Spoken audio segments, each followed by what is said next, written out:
ദൈവത്തിന്റെ പരിശുദ്ധമായ നാമം വാഴ്ത്തപ്പെടുമാറാകട്ടെ. എൻ്റെ പ്രിയപ്പെട്ട ഫേസ്ബുക്ക് സുഹൃത്തുക്കൾക്കെല്ലാം യേശുക്രിസ്തുവിന്റെ ധന്യതിരുനാമത്തിൽ വന്ദനങ്ങളെ അറിയിക്കുന്നു. ഞാൻ കുറെ കാലത്തിന് ശേഷമാണ് ഫേസ്ബുക്കിൽ ഒരു ലൈവ് വരുവാൻ ആഗ്രഹിച്ചത്. ഇന്ന് അതിനൊരു തക്ക സംഭവം ഉണ്ടായി. നിങ്ങൾ ഈ സബ്ജക്ട് വായിച്ചു കാണുമല്ലോ. Covid vaccine and in fact false eschatology, ഇതെല്ലാം കൂടെ ചേർത്തുള്ള അധികം പഠിപ്പിക്കലുകൾ ഇപ്പോൾ നടന്നുകൊണ്ടിരിക്കുന്നു. പ്രിയപ്പെട്ടവർക്ക് ഇതൊരു മുന്നറിയിപ്പ് തരുവാൻ വേണ്ടിയാണ് ഞാൻ ഇപ്പോൾ ഈ വീഡിയോയുമായിട്ട് നിങ്ങളുടെ മുമ്പിൽ വന്നിരിക്കുന്നത്. ശ്രദ്ധിച്ച് അവസാനം വരെ കേൾക്കുക. ഒരു പ്രിപ്പറേഷനും ഇല്ലാതെ നേരിട്ട് നിങ്ങളുടെ മുമ്പിലേക്ക് വന്നിരിക്കുകയാണ്. അപ്പോൾ എന്റെ മനസ്സിൽ വരുന്ന കാര്യങ്ങൾ അപ്പോൾ ഞാൻ പറഞ്ഞു പോവുകയുള്ളൂ. അതിനൊക്കെ മുമ്പായിട്ട് ഇപ്പോൾ നമ്മൾ ഒരിക്കലും പ്രതീക്ഷിച്ചതാണ്, എന്നാൽ ആഗ്രഹിക്കാഞ്ഞ ഒരു കാര്യം, മിഡിൽ ഈസ്റ്റിൽ യുദ്ധം ആരംഭിച്ചിരിക്കുന്നു. ഞാൻ കുറച്ചു മുമ്പ് ഒരു പോസ്റ്റ് ഇട്ടതുപോലെ 2023 ഫെബ്രുവരിയിൽ വളരെ വ്യക്തമായിട്ട് ഞാൻ കർത്താവിന്റെ ശബ്ദം കേട്ടതാണ്. എത്രയും വേഗം ഈ ദേശം വിട്ട് ഓടിക്കൊള്ളുക, നിന്റെ ഇവിടുത്തെ പ്രവർത്തനം പൂർത്തിയായി നാട്ടിലേക്ക് പോയിക്കൊള്ളുക. അത് കേട്ടാണ് സകലതും ഉപേക്ഷിച്ച് എന്റെ പ്രിയപ്പെട്ട അനേകർ എന്നെ ഉപദേശിച്ചു. പക്ഷേ ഉപദേശങ്ങളൊക്കെ ഞാൻ തിരസ്കരിച്ച് എനിക്ക് പലരുടെയും വൈരാഗ്യം ഏൽക്കേണ്ടി വന്ന ഒരു സന്ദർഭമായിരുന്നു. ഞങ്ങൾ കുടുംബമായിട്ട് ആ ദേശത്ത് നിന്ന് ഇങ്ങ് പോരുകയായിരുന്നു. ഇപ്പോൾ ശരിക്കും പറഞ്ഞാൽ അവിടെ അടുത്ത് തന്നെയാണ് ഒരു അറ്റാക്ക് ഉണ്ടായിരിക്കുന്നത്. അപ്പോൾ ഞാൻ ഓർക്കുകയായിരുന്നു, കർത്താവിന്റെ ആ ശബ്ദം കേട്ടതനുസരിക്കാതെ ഇരുന്നെങ്കിൽ ഇപ്പോഴത്തെ ഞങ്ങളുടെ അവസ്ഥ എന്തായിരുന്നു. ഇതുപോലെ ഒരു ലൈവിൽ ഇരിക്കുവാൻ എനിക്ക് ഒരിക്കലും സാധിക്കുകയില്ലായിരുന്നു. കർത്താവിനെ സ്തുതിച്ച് മഹത്വപ്പെടുന്ന അപ്പോൾ തന്നെ ആ ദേശത്തെ ഏൽപ്പിച്ച് നമുക്ക് ഒരുമിച്ച് ഒരു വാക്ക് പ്രാർത്ഥിച്ചിട്ട് ഈ വീഡിയോ മുൻപോട്ട് കൊണ്ടുപോകാൻ ശ്രമിക്കാം. നമുക്ക് ഒരുമിച്ച് പ്രാർത്ഥിക്കാം. എന്നെ ഇപ്പോൾ കണ്ടുകൊണ്ടിരിക്കുന്ന എല്ലാവരും ഒരുമിച്ച് നമുക്ക് പ്രാർത്ഥിക്കാം. കർത്താവേ, അങ്ങയുടെ കരങ്ങളിലേക്ക് മിഡിൽ ഈസ്റ്റിനെ സമർപ്പിച്ച് പ്രാർത്ഥിക്കുന്ന കർത്താവേ, ലോക സമാധാനം ഞങ്ങൾക്ക് കർത്താവേ ലോകത്തോട് പറയുവാനുള്ളത് ക്രിസ്തു ഞങ്ങൾക്ക് തന്ന സമാധാനമാണ് കർത്താവേ. ക്രിസ്തുവിൽ വരാത്തവരൊന്നും ഈ സമാധാനം അനുഭവിക്കില്ല പിതാവേ.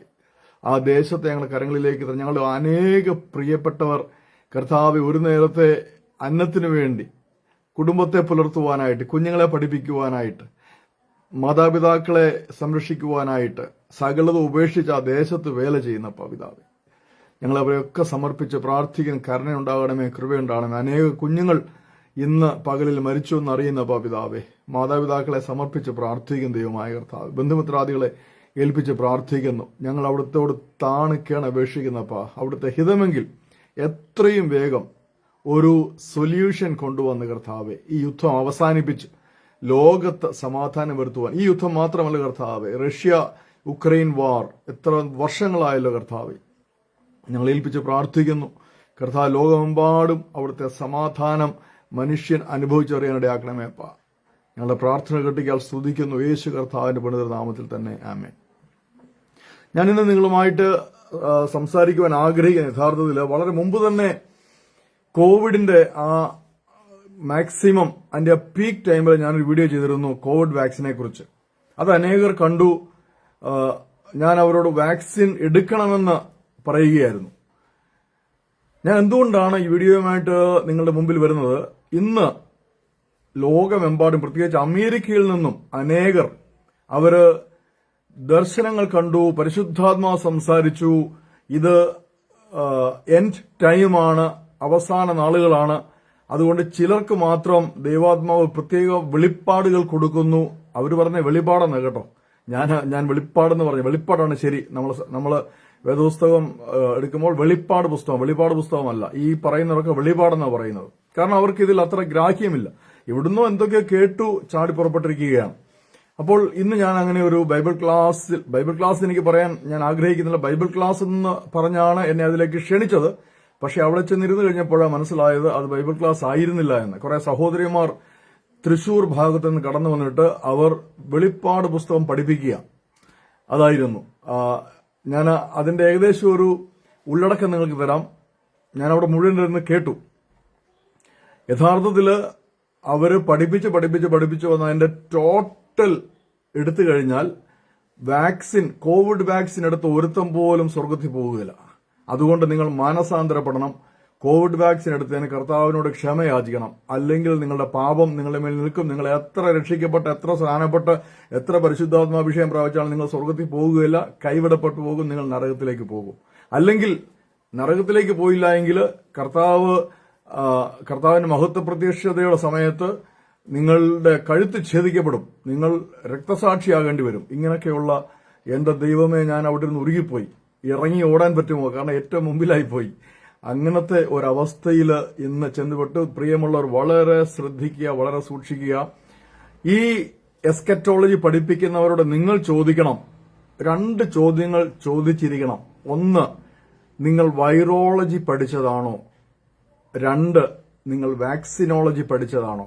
ഈ 2 വിഷയങ്ങളിൽ ABCD പോലും അറിയാത്തവരാണ്. പരിശുദ്ധാത്മാവ് അവർക്ക് ദർശനം കൊടുത്തു. യേശുക്രിസ്തു ദർശനം കൊടുത്തു. അതുകൊണ്ട് വാക്സിൻ എന്ന് പറയുന്നത് എതിർ ക്രിസ്തുവിന്റെ മുദ്രയാണ്. അതിനകത്ത് എന്താ പറയുന്നത്, ആക്ടിവേറ്റഡ് അയൺ ഉണ്ട്. ഇരുമ്പും കൂടെയാ പറയുന്നത് കേട്ടോ, ലോഹം, മെറ്റൽ ഉണ്ട്. അതിനകത്ത് കോഡുണ്ട്. കോവിഡ് വാക്സിൻ നിങ്ങളെ ആർട്ടിഫിഷ്യൽ ഇന്റലിജൻസുമായിട്ട് ബന്ധിപ്പിക്കുവാൻ വേണ്ടിയാണ്. നിങ്ങൾ കർത്താവിനോട് ക്ഷമ ചോദിച്ചില്ല എങ്കിൽ, നിങ്ങൾ പശ്ചാത്തപിച്ച് മാനസാന്തരപ്പെട്ടില്ല എങ്കിൽ, നിങ്ങൾ ഏത് സഭാ കൂട്ടായ്മയിലോ എവിടെ ആയിക്കോട്ടെ, നിങ്ങളുടെ ശരീരം പതിയെ പതിയെ ഒരു രാക്ഷസന്റെ ശരീരം പോലെയാകും. ഒരു വല്ലാത്ത ശരീരമാകും. നിങ്ങൾക്ക് പിന്നെ വചനം ഒന്നും കേൾക്കാൻ പറ്റില്ല. വചനം നിങ്ങൾക്ക് മനസ്സിലാക്കാൻ പറ്റില്ല. നിങ്ങൾ ആകെപ്പാട് തെറ്റിപ്പോവും. ആകെപ്പാട് നല്ല പച്ച മലയാളത്തിൽ പറയാൻ നിങ്ങൾ മുടിഞ്ഞു പോവും. ഇതാണ് പഠിപ്പിക്കുന്നത്. ഇതിപ്പോ ഇന്ന് ഞാൻ കേട്ടത് തൃശ്ശൂരുള്ള ഒരു സഹോദരി ന്യൂയോർക്കിൽ ചെന്നപ്പോൾ അവിടെ വെച്ച് അവർക്ക് ഇതുപോലെയുള്ള വെളിപാട്, ഞാൻ വെളിപാട് തന്നെ പറയട്ടെ, അവർക്ക് വെളിപാട് ലഭിച്ചു. അപ്പോൾ അവർക്ക് ധാരാളം മെസ്സേജുകളൊക്കെ ലഭിച്ചു. അവർക്ക് ചിഹ്നങ്ങൾ ലഭിച്ചു. അവരുടെ മിനിസ്ട്രിയുടെ പേര് ലഭിച്ചു. ഇങ്ങനെ ഒത്തിരി മിനിസ്ട്രി ഉണ്ട്. ഞാൻ ഒന്നിന്റെ പേര് പറയുന്നില്ല. അത് ഒത്തിരി ഉണ്ട്. തൃശ്ശൂർ ഭാഗത്ത് നോക്കിയാൽ അത് ഒത്തിരി ഉള്ളത്. അതുകൊണ്ട് ദൈവമക്കൾ വളരെ വളരെ സൂക്ഷിക്കണം. ഇങ്ങനെയുള്ള ഒരു ഏടാകൂടങ്ങളിൽ ചെന്ന് പെടരുത്. അവിടെ പെട്ടാൽ തന്നെ നിങ്ങൾ വിശ്വസിക്കരുത്. എന്താണ് വൈറോളജി, എന്താണ് വാക്സിനോളജി? വൈറോളജി എന്ന് പറഞ്ഞാൽ വൈറസിനെ കുറിച്ചുള്ളതായ പഠനമാണ്. വാക്സിനോളജി എന്ന് പറഞ്ഞാൽ ആന്റി വൈറോളജി എന്ന് വെച്ചാൽ ഈ വൈറസിനെ പ്രതിരോധിക്കുവാനുള്ള പഠനമാണ് വാക്സിനോളജി. ഇത് രണ്ടും പഠിക്കാതെ, ഞാൻ ഇത് രണ്ടും പഠിച്ചതാ കേട്ടോ. ഇത് രണ്ടും പഠിക്കാതെ, നിങ്ങൾക്കറിയാമല്ലോ, ഞാൻ കുറെ നാൾ ഒരു ഏകദേശം 12 വർഷങ്ങളോളം മെഡിക്കൽ പ്രൊഫഷനിലായിരുന്നു. അതുകൊണ്ട് ഈ കാര്യങ്ങളൊക്കെ നന്നായിട്ട് അറിയാം. ഈ 2 കാര്യം പഠിക്കാതെ എന്തൊക്കെയോ ആരൊക്കെയോ പറയുന്നു. എനിക്കിന്ന് വലിയ വിഷമം തോന്നി. 30, 40, 50 വർഷം കർത്താവിന്റെ വയലിൽ അധ്വാനിച്ച് വിശുദ്ധ വേദപുസ്തകം പഠിക്കുകയും പഠിപ്പിക്കുകയും ചെയ്ത ദൈവദാസന്മാരോട് അവിടെ നിന്ന് ഹല്ലേലൂയ പറയുകയായിരുന്നു.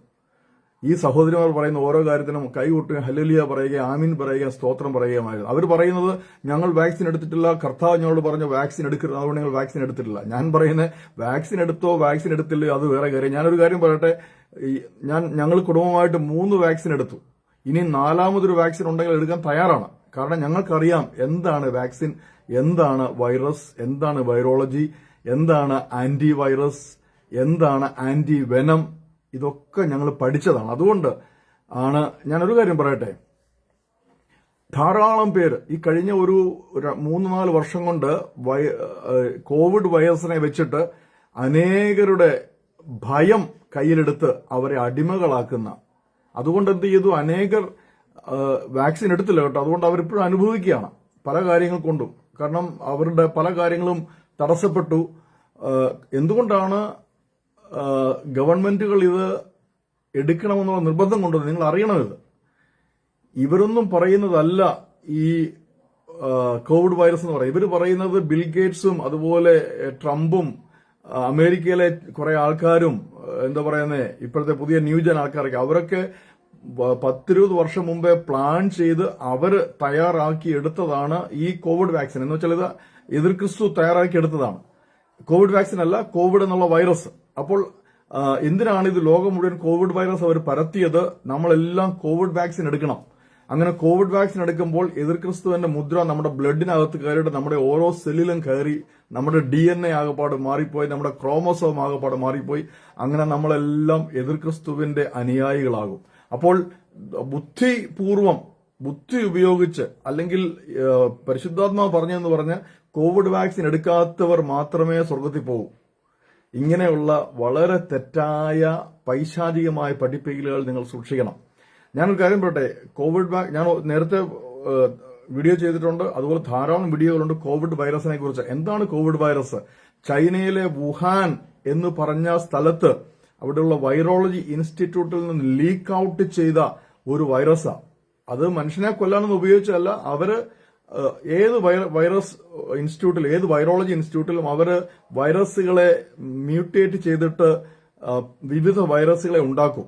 അതവരുടെ പഠനത്തിന് വേണ്ടിയാണ്. അത് മാത്രമല്ല, മെഡിക്കൽ സയൻസിന്റെ പഠനത്തിനാണ്. മെഡിക്കൽ സയൻസ് ഇത്രമാത്രം നമുക്കറിയാം മുന്നേറി നിൽക്കുമ്പോൾ ഇതിനെ തകർക്കുവാൻ ശ്രമിക്കുകയാണ് ചില ആൾക്കാർ. അതിന് അവരെന്ത് ചെയ്യും? കുറെ ഗ്രീക്ക് വാക്കുകൾ ഉപയോഗിക്കും, കുറെ ഹിബ്രു വാക്കുകൾ ഉപയോഗിക്കും, കുറെ അരമായ വാക്കുകൾ ഉപയോഗിക്കും, മലയാളം അങ്ങ് മാറ്റിവെക്കും. അവർ പറയും, എനിക്ക് രസം തോന്നി, ഈ കഴിഞ്ഞ 2000 വർഷമായിട്ട് സഭ പഠിപ്പിച്ചുകൊണ്ടിരിക്കുന്ന എല്ലാം തെറ്റാണ്, ഞങ്ങൾ ഈ പഠിപ്പിക്കുന്നതാണ് ശരി, ഞങ്ങളുടെ അമ്മാമ്മ അമേരിക്കയിലിരുന്ന് കണ്ടതാണ് ശരി, ഈ 2000 വർഷമായിട്ട് പാസ്റ്റർമാരും തെറ്റ്, പുരോഹിതന്മാരും തെറ്റ്, ബിഷപ്പുമാരും തെറ്റ്, 2000 വർഷമായി ഉള്ള സഭ തെറ്റ്, ഞങ്ങൾ പഠിപ്പിക്കുന്ന ശരി. ഇതാണ് ഒന്നാം തരം കൾട്ട് പഠിപ്പിക്കൽ എന്ന് പറയുന്നത്. നിങ്ങൾ മനസ്സിലാക്കണം, എന്താണ് കൾട്ട് പഠിപ്പിക്കൽ? കൾട്ട് പഠിപ്പിക്കലിന്റെ ഒന്നാമത്തെ കാര്യം ഭയമാണ്. അവരുടെ ഉപദേശത്തിലും അവരുടെ പഠനത്തിലും അവർ നിങ്ങളുടെ ഉള്ളിൽ ഭയം ജനിപ്പിക്കും.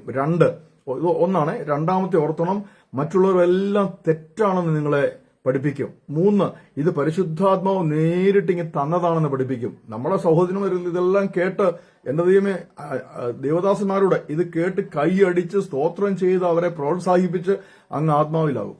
ഒന്ന് ഓർത്ത് നോക്കിയേ. എന്നിട്ട് പറയും, ഞങ്ങൾ ഈ പഠിപ്പിക്കുന്നതാണ് കൃത്യമായ പഠനം, ഇതാണ് ശരി. നിങ്ങളാരും വേദപുസ്തകം പഠിച്ചിട്ടില്ല, ഞങ്ങൾ കുത്തിയിരുന്ന വേദപുസ്തകം പഠിച്ചതാ, പരിശുദ്ധാത്മാവിന്റെ സഹായത്തോട് വേദപുസ്തകം പഠിച്ചതാ, പരിശുദ്ധാത്മാവ് ഞങ്ങൾക്ക് ഓരോ വരിയും കുത്തും കോമായും വ്യക്തമായിട്ട് വെളിപ്പെടുത്തി തന്നിരിക്കുകയാണ്. ഇങ്ങനെ പറയുന്നവനെ അപ്പോൾ തന്നെ വിട്ടേക്കണം കേട്ടോ. അപ്പോൾ ഞാൻ പറഞ്ഞല്ലോ, കോവിഡ് വൈറസ് എന്ന് പറയുന്നത് വുഹാൻ വൈറോളജി ഇൻസ്റ്റിറ്റ്യൂട്ടിൽ അവർ തയ്യാർ ചെയ്ത, അവരുടെ റിസർച്ചിന് വേണ്ടി തയ്യാർ ചെയ്ത വൈറസ് അവിടുന്ന് ലീക്ക് ഔട്ടായി. അങ്ങനെ അത് ലോകം മുഴുവൻ പടർന്നു. അപ്പോൾ തന്നെ എങ്ങനെയാണ് ബിൽഗേറ്റ്സും പാർട്ടിൽ ഇതിനകത്ത് വന്ന് ഓർക്കുക? ഇത് വേറൊരു തിയറിയാണ്. നമുക്കറിയാമല്ലോ, ഈ എന്താ പറയുന്നത്, അബത്തോളജി എന്ന് പറയും. അബത്തോളജി മലയാളത്തിൽ കോൺസ്പിറസി തിയറീസ് ധാരാളമുണ്ട്. യഥാർത്ഥത്തിൽ ഒരു കാര്യം നടന്നതാണ്. ബിൽഗേറ്റ്സും അദ്ദേഹത്തിന്റെ അനുയായികളും, ഇപ്പോൾ എപ്സ്റ്റീൻ ഫയൽസ് പുറത്തായാലും അതിൽ തന്നെ ബിൽഗേറ്റ്സിന്റെ ഇമെയിൽ നമ്മൾ കണ്ടു. അവര് ഒരു പദ്ധതി ഇട്ടിരുന്നു, പക്ഷെ അത് വൈറസ് ഉപയോഗിച്ചല്ല. അവരൊരു പദ്ധതി ഇട്ടിരുന്നു, പ്ലാൻ, അവിടെ ഒരു പ്രോജക്റ്റ് ആണ് ഈ ലോകത്തിൽ നിന്ന് പട്ടിണി പാവങ്ങളെ തുടച്ചു മാറ്റുക. ഇത് ഉള്ള കാര്യം ഞാൻ തുറന്നു പറയുക. അങ്ങനെ ഒരു പ്രോജക്റ്റ്, അത് അവരൊരു പക്ഷേ രണ്ടുപേർ കൂടിയിരുന്ന ഒരു ബാറിലിരുന്ന് ബിയർ കുടിച്ചുകൊണ്ടിരിക്കുമ്പോൾ അങ്ങോട്ടും സംസാരിച്ചതായിരിക്കാം, ഒരു തമാശയ്ക്ക് പറഞ്ഞതായിരിക്കാം, ഒരുപക്ഷെ നടക്കാനുള്ളതല്ല. അങ്ങനെ ഒരു സംഗതി ഉണ്ട്. പക്ഷെ അത് ഈ കോവിഡ് വൈറസോ കോവിഡ് ഒന്നും അല്ല. നമുക്കറിയാം, 100 വർഷങ്ങൾക്ക് മുമ്പ് ഇതേ കോവിഡ് വൈറസ് ബ്രേക്ക് ഔട്ട് ഉണ്ടായി. അന്ന് എയർക്രാഫ്റ്റ് ഇല്ലായിരുന്നു, വിമാനമില്ലായിരുന്നു, അതുകൊണ്ട് ലോകം മുഴുവൻ പടർന്നില്ല. എവിടൊക്കെ കപ്പൽ ചെന്നോ അവിടൊക്കെ പടർന്നത്, അനേകർ മരിച്ചു. അവര് മാസ്ക് ഇട്ട്. ഇന്ന് നമ്മളായിരുന്നല്ലോ, അന്ന് ഈ വാക്സിൻ ഇല്ലായിരുന്നു, അതുകൊണ്ട് എവിടൊക്കെ ഇത് പടർന്ന് അവരെല്ലാം മരിച്ചു. ഇന്ന് വാക്സിൻ ഉണ്ടായതുകൊണ്ട് ഞാനൊരു സത്യം പറയാം, അനേകർ മരിക്കാതെ ഇന്ന് ജീവനോടെ ഇരിക്കുന്നു. അനേകർ മരിച്ചു, അത് വേറെ കാര്യം, നമ്മൾ അത് നിരാകരിക്കുന്നില്ല. പക്ഷേ അനേക ഡയബറ്റിക്സ്, എന്നെ പോലെയുള്ള അനേക ഡയബറ്റിക്സ് രോഗികൾ വാക്സിൻ എടുത്തതുകൊണ്ട് കോവിഡ് വന്ന് ഏറ്റവും മൂർച്ഛിച്ചിട്ട്, എനിക്ക് ഒത്തിരി മൂർച്ഛിച്ചു കേട്ടോ. ആ വാക്സിൻ എടുത്തതുകൊണ്ടും അതിനനുബന്ധമായ ചികിത്സ ചെയ്തുകൊണ്ടും ഇന്ന് ജീവനോടെ ഇരിക്കുന്നുള്ള കാര്യം പറയുക. ദൈവത്തിന്റെ കൃപ ഉണ്ട്, അത് നമ്മൾ ഈ ഒരു കാര്യത്തിൽ ഞാൻ പറയുന്നില്ല. ദൈവകൃപയാണ് ഇതിന്റെ എല്ലാം പിന്നിലുള്ളത്. സ്തോത്രം. ഞാൻ വേറൊരു കാര്യം കൂടെ പറയാം കേട്ടോ. ഈ ധാരാളം ബ്ലഡ് ക്ലോട്ടും അതുപോലെ ഹാർട്ട് അറ്റാക്ക് ഉണ്ടാകുന്ന ഒരു കാര്യം ഇവരെല്ലാം പറയാറുണ്ട്. ഞാൻ അതിന്റെ സത്യം നിങ്ങൾക്ക് പറഞ്ഞുതരാം. നിങ്ങൾ ശരിക്കും ഹൃദ്രോഗ വിദഗ്ധന്മാരോട് സംസാരിക്കണം, അവർക്ക് അതിന്റെ ഡേറ്റ അവരുടെ കയ്യിലുണ്ട്. ഞാനൊരു കാര്യം പറയട്ടെ. കഴിഞ്ഞ കുറേ വർഷങ്ങളായിട്ട്, ഏകദേശം ഒരു 20 വർഷങ്ങളോളമായിട്ട് ഈ ജുവനൈൽ ഹാർട്ട് അറ്റാക്സ് ഉണ്ട്, അതുപോലെ തന്നെ യൂത്ത്ഹുഡ് ഹാർട്ട് അറ്റാക്സ് ഉണ്ട്. അതിന്റെ ഡേറ്റ എല്ലാം അവരുടെ ഉണ്ട്. പക്ഷേ അന്ന് വാട്സപ്പും ഫേസ്ബുക്കും ഒന്നും ഇല്ലായിരുന്നു കേട്ടോ. ഇന്ന് വാട്സപ്പും ഫേസ്ബുക്കും ഉള്ളപ്പോൾ നമ്മളിത് അറിയുന്നു എന്നേ ഉള്ളൂ. ഉദാഹരണത്തിന്, കഴിഞ്ഞ 2000 വർഷമായിട്ട്, നമ്മളുടെ ഈ 2000 ചരിത്രം ഞാൻ പറയുകയാണ്, ഈ 2000 വർഷമായിട്ട് ലോകത്തിൽ ബലാത്സംഗം ഉണ്ട്. ഇന്ത്യയിലുണ്ട്, കേരളത്തിലുണ്ട്. പക്ഷേ എപ്പോഴാണ് നമ്മൾ അറിയുന്നത്? ഈ കഴിഞ്ഞൊരു 10 വർഷം ആയുള്ളൂ സോഷ്യൽ മീഡിയയും യൂട്യൂബും ഒക്കെ ഇത്രയും പ്രചാരത്തിലായപ്പോഴാണ് നമ്മൾ ഈ ബലാത്സംഗ മരണവും സ്ത്രീ പീഡനവും ഒക്കെ അറിയുന്നത്. പക്ഷെ ഇതിനു മുമ്പ് ഇല്ല. ഇതെല്ലാം ഉണ്ട് ഇതിനു മുമ്പ്. ഇതിന്റെയൊക്കെ 10 ഇരട്ടിയായിരുന്നതിന് മുമ്പ്. ഇപ്പോൾ ഈ സോഷ്യൽ മീഡിയ വന്നുകൊണ്ട് ഇപ്പോൾ ഒത്തിരി കുറഞ്ഞു കേട്ടോ. അതുപോലെ തന്നെ ഈ മരണം, ഹാർട്ട് അറ്റാക്ക് പോലുള്ള മരണം സോഷ്യൽ മീഡിയ വന്നതുകൊണ്ട് ഒത്തിരി കുറഞ്ഞു. പണ്ട് ഇതിന്റെ 10 ഇരട്ടിയായിരുന്നു. ഞാനൊരു ചെറിയ ഉദാഹരണം പറയാമേ. എന്നെ കേൾക്കുന്ന ഏകദേശം 40, 45, 50 വയസ്സുള്ള പുരുഷന്മാർ ഇത് കേൾക്കണം. ഞാൻ ഈ പറയുന്നത് കേൾക്കണം. ഞാൻ മെഡിക്കൽ ഫീൽഡിൽ നിന്ന് ആ ബാക്ക്ഗ്രൗണ്ടിൽ നിന്ന് പറയുക. നിങ്ങൾ നിങ്ങളുടെ തൈറോയിഡ് ഫംഗ്ഷൻ ചെക്ക് ചെയ്തിരിക്കണം. ഞാൻ സ്നേഹത്തോടെ പറയുകയാണ്. പുരുഷന്മാർ ഒരിക്കലും തൈറോയ്ഡ് ഫംഗ്ഷൻ ടെസ്റ്റ് ചെയ്യില്ല. നിങ്ങൾ നിങ്ങളുടെ ഡോക്ടറെ പോയി നിർബന്ധിച്ചാൽ പോലും ചിലപ്പോൾ ഡോക്ടർ എഴുതുകയില്ല. മനസ്സിലായോ? നിങ്ങൾ വോളണ്ടിയർലി നിങ്ങളുടെ തൈറോയ്ഡ് ഫംഗ്ഷൻ വർഷത്തിൽ ഒരിക്കലെങ്കിലും ടെസ്റ്റ് ചെയ്തിരിക്കണം. വൈറ്റമിൻ D3 നിങ്ങൾ വർഷത്തിൽ ഒരിക്കലെങ്കിലും ടെസ്റ്റ് ചെയ്തിരിക്കണം. ഞാൻ ഈ പറയുന്നത് 40 മുകളിലുള്ള പുരുഷന്മാരുടെ ഞാൻ ഈ പറയുന്നത്. കാരണം ഈ 40നും 50നും ഇടയ്ക്ക് ഉള്ള പുരുഷന്മാരിലാണ് വളരെയധികം ഹാർട്ട് അറ്റാക്ക് കാണുന്നത്, കാർഡിയാക് അറസ്റ്റ്. അത് കോവിഡ് കൊണ്ടോ വാക്സിൻ കൊണ്ടോ അല്ല കേട്ടോ. ഞാൻ ഈ പറയുന്ന 2 പ്രധാന കാരണമാണ് vitamin D3 and thyroid function. കാരണം നിങ്ങൾ വൈറ്റമിൻ D3 ഡിപ്രീഷിയേറ്റ് ചെയ്യുമ്പോൾ നിങ്ങൾ അറിയില്ല. കാരണം ഏറ്റവും നമ്മൾ ജോലി ചെയ്യുന്ന, ഏറ്റവും ഊർജ്ജസ്വലമായിട്ട് നമ്മൾ ജോലി ചെയ്യുന്ന പ്രായമാണ് 40നും 50നും ഇടയിലുള്ള പ്രായം. 50 കഴിഞ്ഞാൽ പിന്നെ റിട്ടയർമെന്റിലേക്ക് നമ്മൾ പതിയെ പോവുകയാണ്. ഈ 40 എന്ന് പറയുന്നത് നമ്മളുടെ മേൽ പ്രാരാബ്ദം ഒത്തിരി ഉണ്ടാവുകയാണ്. ഒരു വീടുണ്ടാക്കണം, കുഞ്ഞുങ്ങളെ പഠിപ്പിക്കണം, അവരുടെ ഹയർ സ്റ്റഡീസ്, ഇങ്ങനെയൊക്കെ ഒത്തിരി. അപ്പോൾ നമ്മൾ എന്ത് ചെയ്യും? 40 മുതൽ അങ്ങോട്ട് നമ്മളെല്ലാം മറന്ന് അങ്ങ് ജോലി ചെയ്യും. ആ സമയത്താണ് പലപ്പോഴും നമുക്ക് വൈറ്റമിൻ D3യുടെ ഡെഫിഷ്യൻസി ഉണ്ടാകും. നമ്മൾ അറിയില്ല. ഈ വൈറ്റമിൻ D3 ഡെഫിഷ്യന്റ് ആയി കഴിഞ്ഞാൽ നിങ്ങളുടെ തൈറോയിഡിന്റെ ഫംഗ്ഷൻ കംപ്ലീറ്റ് വല്ലാതായി പോകും. തൈറോയ്ഡ് ഫംഗ്ഷൻ നിങ്ങൾ വല്ലാതെ ആയിക്കഴിയുമ്പോൾ അതിനോടനുബന്ധിച്ചൊരു കാര്യമാണ് ഡയബറ്റിക്സ് വളരെയാകും. അതിനോടനുബന്ധിച്ച കാര്യമാണ് കൊളസ്ട്രോൾ വളരെ കൂടും. നിങ്ങൾ പക്ഷേ അറിയില്ല ഇത്. കാരണം നിങ്ങൾ ഒരു ദിവസം പോലും അവധിയെടുക്കാതെ നിങ്ങൾ ഓഫീസിൽ പോകും. അപ്പോൾ നിങ്ങളുടെ വൈറ്റമിൻ D3 കുറവായിരിക്കും, നിങ്ങളുടെ തൈറോയ്ഡ് ഔട്ട് ഓഫ് ഓർഡർ ആയിരിക്കും, നിങ്ങൾ ഡയബറ്റിക് ആയിരിക്കും, നിങ്ങൾ ഹൈ കൊളസ്ട്രോൾ പേഷ്യന്റ് ആയിരിക്കും. പക്ഷെ നിങ്ങൾ അറിയുകയില്ല. ഒരു സുപ്രഭാതത്തിൽ നിങ്ങൾ ഉറക്കത്തിൽ നിന്ന് ഉണരാതെ നിങ്ങൾ നിത്യമായ ഉറക്കത്തിലേക്ക് പോകുവാൻ സാധ്യതയുണ്ട്. അപ്പോൾ എന്നെ കേൾക്കുന്ന ഇത് സ്നേഹത്തോടെ ഞാൻ പറയുകയാണ്. 40നും 50നും ഇടയിൽ പ്രായമുള്ള യുവാക്കന്മാർ ദയവ് ചെയ്ത് വർഷത്തിൽ ഒരിക്കലെങ്കിലും നിങ്ങൾ ഡോക്ടറെ കണ്ട് കൺസൾട്ട് ചെയ്ത് നിങ്ങളുടെ ചെക്കപ്പ്, ബ്ലഡ് ടെസ്റ്റ് ചെക്കപ്പ് ചെയ്തിരിക്കണം. ഞാൻ ഗൾഫിലായിരുന്നപ്പോൾ ഡോക്ടർമാരോട് സംസാരിക്കുമ്പോൾ അനേകർ പറയുമായിരുന്നു, ഗൾഫിൽ നിന്ന് കയറ്റിവിടുന്ന ഡെഡ് ബോഡീസ് മാക്സിമം ഈ 40 to 50 ഇതിനിടയിലുള്ളതാ. അതിൽ 90% കാർഡിയാക് അറസ്റ്റ് ആണ്, സഡൻ കൊളാപ്സ് ആണ്. ഇത് കോവിഡ് വരുന്നതിന് മുമ്പും കേട്ടോ, 2019 മുമ്പും നടക്കുന്ന കാര്യമാണ് ഞാൻ ഈ പറയുന്നത്. അപ്പോൾ ഒരു ഡോക്ടർ, ഞാനിപ്പോഴും ഓർക്കുന്നത് ഡോക്ടർ പാർവതി, തമിഴ്നാട്ടിൽ നിന്നുള്ളൊരു ഡോക്ടറാണ്. ഞങ്ങളിന്ന് സംസാരിക്കുമ്പോൾ ആ ഡോക്ടർ പറഞ്ഞ കാര്യമാണ്, ഈ പുരുഷന്മാർ ഒരിക്കലും തൈറോയിഡ് ടെസ്റ്റ് ചെയ്യുകയില്ല, അവരതിന് പോവുകയില്ല. നമ്മളിപ്പം ലാബിൽ പോയി കഴിഞ്ഞാൽ അവിടെ നിങ്ങൾക്ക് കാണാം ഓരോ പ്രൊഫൈൽ കാണാം, ബ്ലഡ് ടെസ്റ്റ് പ്രൊഫൈൽ. നിങ്ങളുടെ പുരുഷന്മാരുടെ നോക്കി അതിനകത്ത് തൈറോയ്ഡ് ഫംഗ്ഷൻ ഇല്ല. കാരണം അത് കുറച്ച് കോസ്റ്റ്ലിയും കൂടെയാണ്, കുറച്ച് പണം കൂടുതൽ കൊടുക്കണം. സ്ത്രീകൾക്ക് മാത്രമേ തൈറോയ്ഡ് ഉള്ളൂ, പുരുഷന്മാർക്ക് തൈറോയ്ഡ് ഇല്ലേ? അപ്പോൾ തീർച്ചയായിട്ടും നമ്മുടെ ശരീരത്തിലുള്ള ഒരു ഗ്രന്ഥിയാണത്. അതിന്റെ പ്രവർത്തനം മന്ദീഭവിച്ചാൽ നമ്മുടെ ബോഡി ക്ലോക്കാണത് കംപ്ലീറ്റ് താളം തെറ്റും. നമ്മുടെ ഹാർട്ട് ബീറ്റ്സ് തെറ്റും. ഹാർട്ട് ബീറ്റ് തെറ്റിയിട്ട് ഹാർട്ട് നിലച്ചു പോകാൻ സാധ്യതയുണ്ട്. അപ്പോൾ വളരെ ഗൗരവമായിട്ട് നിങ്ങൾ എടുക്കുക ഈ ഒരു കാര്യം. അല്ലാതെ കോവിഡ് വാക്സിനാണ്, കോവിഡാണ് ഹാർട്ട് അറ്റാക്ക് ഉണ്ടാക്കിയത്, ബ്ലഡ് ക്ലോട്ട് ഉണ്ടാക്കിയത്, ബ്ലോക്ക് ഉണ്ടാക്കിയത് എന്നുള്ള തെറ്റായ പ്രചരണം. ഞാനൊരു കാര്യം പറയട്ടെ, വളരെ മുന്നേറിക്കൊണ്ടിരിക്കുന്നതായ മെഡിക്കൽ സയൻസിനെതിരായിട്ട് പിശാച് അഴിച്ചു വിട്ടിരിക്കുന്ന ഒരു ഗീർവാണമാണ് ഈ കോവിഡ് വാക്സിനും ഒക്കെ എതിർക്രിസ്തുവിന്റെ മുദ്രയാണെന്ന് പറയുന്നത്. ദയവ് ചെയ്ത് നിങ്ങളത് അംഗീകരിക്കരുത്. അങ്ങനെയുള്ളവർ പറയുമ്പോൾ ഞാൻ ആദ്യം പറഞ്ഞതുപോലെ 2 ചോദ്യങ്ങൾ ചോദിക്കണം. താങ്കൾക്ക് വൈറോളജി അറിയാമോ? താങ്കൾക്ക് വാക്സിനോളജി അറിയാമോ? എന്താണ് വാക്സിൻ എന്ന് താങ്കൾക്ക് അറിയാമോ?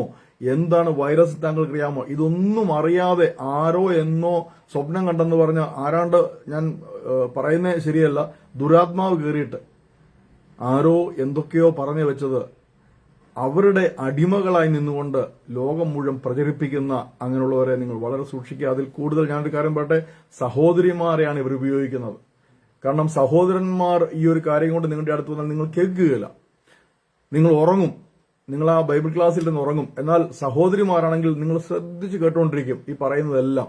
അപ്പോൾ സഹോദരിമാരെ ഉപയോഗിച്ചാണ് ഈ അന്ത്യകാലത്ത് പിശാച് ഇങ്ങനെയുള്ള ദുരുപദേശങ്ങൾ നിങ്ങളുടെ ഭവനങ്ങളിൽ എത്തിക്കുന്നത്, നിങ്ങളുടെ ചെവികളിൽ എത്തിക്കുന്നത്, നിങ്ങളുടെ പ്രിയപ്പെട്ടവരിൽ എത്തിക്കുന്നത്. വളരെ സൂക്ഷിക്കുക.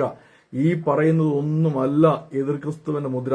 എതിർ ക്രിസ്തു ആരത്? ഞാനിപ്പോൾ വെളിപ്പാട് പുസ്തകത്തിൽ ബൈബിൾ ക്ലാസ് ചെയ്തുകൊണ്ടിരിക്കുകയാണ്. വളരെ സാവധാനം ചെയ്തുകൊണ്ടിരിക്കുക. കർത്താവിന്റെ വരവ് താമസിച്ചാൽ നമ്മളത് വ്യക്തമായിട്ട് പഠിക്കും. ഇനി എനിക്ക് അടുത്ത് ചെയ്യാനുള്ളത് 24 മൂപ്പന്മാരാരെന്നുള്ള ഒരു ക്ലാസ്സാണ്.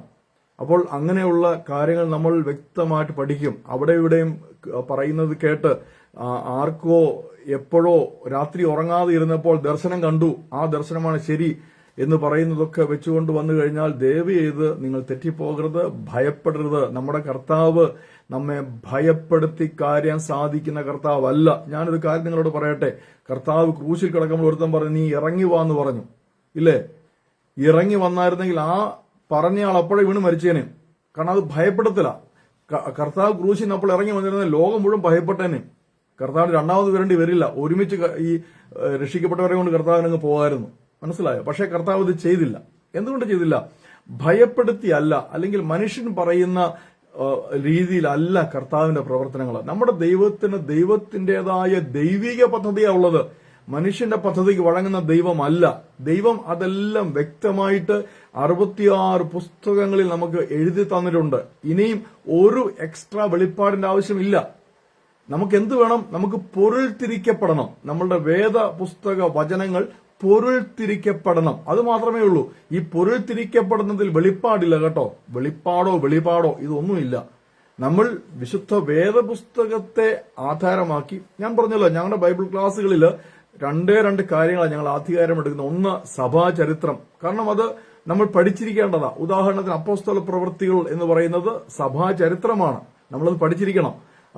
അപ്പോസ്തല പ്രവൃത്തികൾ തീരുന്നതല്ല സഭാചരിത്രം. ഈ നിമിഷം വരെയുള്ളതാണ് സഭാചരിത്രം എന്ന് പറയുന്നത്. ഒന്നാമതായിട്ട് ഏറ്റവും പ്രധാനപ്പെട്ടതായിട്ട് വിശുദ്ധ വേദപുസ്തകത്തിലെ 66 പുസ്തകങ്ങൾ. ഈ 2 കാര്യങ്ങൾ മാത്രം നമ്മൾ ആധികാരികമായി എടുത്താണ് വിശുദ്ധ വെളിപ്പാട് പുസ്തകം പഠിച്ചുകൊണ്ടിരിക്കുന്നത്. ഈ 2 കാര്യങ്ങൾ നമ്മൾ വ്യക്തമായി എടുത്ത് പഠിക്കുമ്പോൾ അതിനകത്ത് കോവിഡുമില്ല, കോവിഡ് വാക്സിനുമില്ല, ഈ പറയുന്ന പൈശാചിക ഉപദേശങ്ങളൊന്നുമില്ല. വളരെ വ്യക്തമാണ്. കർത്താവ് വ്യക്തമായിട്ടാണ് വെളിപ്പാട് പുസ്തകത്തിലൂടെ ഇനിയും സംഭവിക്കുവാനുള്ള കാര്യങ്ങളെക്കുറിച്ച് പറഞ്ഞിരിക്കുന്നത്. ഞാൻ നിങ്ങളോട് ഒരു കാര്യം പറയട്ടെ.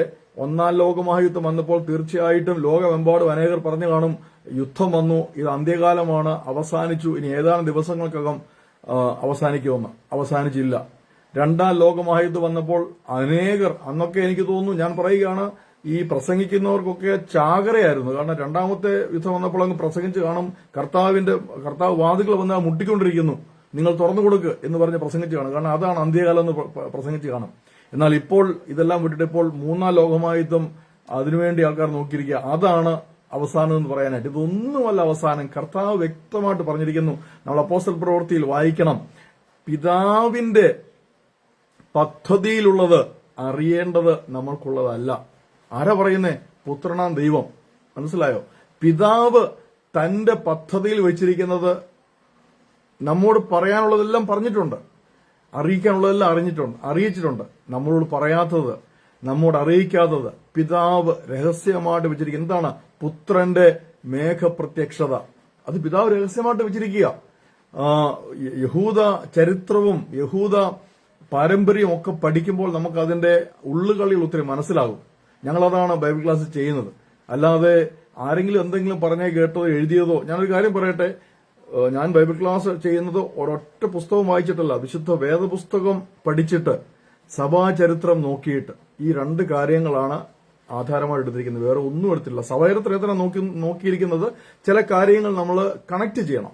സഭയുടെ ചരിത്രത്തിലെ പല കാര്യങ്ങളും പ്രത്യേകിച്ച് വെളിപ്പാട് പുസ്തകം പഠിക്കുമ്പോൾ നമ്മുടെ സഭയ്ക്കുണ്ടായ പീഡനങ്ങൾ, സഭ എന്നാണ് സ്വതന്ത്രമാക്കപ്പെട്ടതെന്ന് പറഞ്ഞാൽ ലോകത്തിന്റെ കാര്യമാകട്ടെ, അല്ലാതെ ഞാൻ പറഞ്ഞ ആത്മീയമല്ല പറയുന്നത്. എന്നുവെച്ചാൽ ദേശത്തിന്റെ മതം എങ്ങനെയാണ് ക്രൈസ്തവ സഭ ഒരു മതമായി തീർന്നത്, ഇത് പഠിക്കണം. ഇന്ന് ക്രൈസ്തവ സഭയൊരു മതമാണ്. കർത്താവ് ഒരിക്കലും ആഗ്രഹിക്കാത്ത കാര്യം, കർത്താവ് യഹൂദ മതത്തിൽ നിന്നും ഇതിനെ അടർത്തി മാറ്റിയതാണ്. ശിഷ്യന്മാരെ അടർത്തി മാറ്റി യഹൂദ മതത്തിന്റെ ആ കെട്ടിൽ നിന്നും. അതാണ് ന്യായപ്രമാണത്തിന്റെ ബന്ധനം എന്ന് പറയുന്നത്. കാരണം ന്യായപ്രമാണത്തിന്റെ ബന്ധനം എന്ന് പറയുന്ന മതത്തിന്റെ ബന്ധനമാണ്. ഒരു മതത്തിൽ നിന്ന് അടർത്തിയെടുത്തവരാണ് കർത്താവിന്റെ ശിഷ്യന്മാർ. എന്നാൽ പിൽക്കാലത്ത് എന്ത് സംഭവിച്ചു? AD 150, 200 വന്നപ്പോഴത്തേക്ക് പതിയെ പതിയെ ക്രൈസ്തവ മാർഗം ക്രൈസ്തവ മതമായി തീർന്നു. AD 350 360 ആയി കഴിഞ്ഞപ്പോഴത്തേക്ക് ക്രൈസ്തവ മാർഗം 100% ക്രൈസ്തവ മതമായി അധപ്പതിച്ചു. പിന്നെ മതത്തിന്റെ പള്ളികള്, മതത്തിന്റെ പുരോഹിതന്മാര്, മതത്തിന്റെ നിയമം, മതത്തിന്റെ ചട്ടക്കൂടുകള്, മതത്തിന്റെ ഉത്സവം, മതത്തിന്റെ ആചാരങ്ങള്, മതത്തിന്റെ നേതൃത്വം, ഇങ്ങനെ ക്രൈസ്തവ മാർഗം ഇന്ന് വെറും ഒരു മതം മാത്രമാണ്. നമ്മളൊക്കെ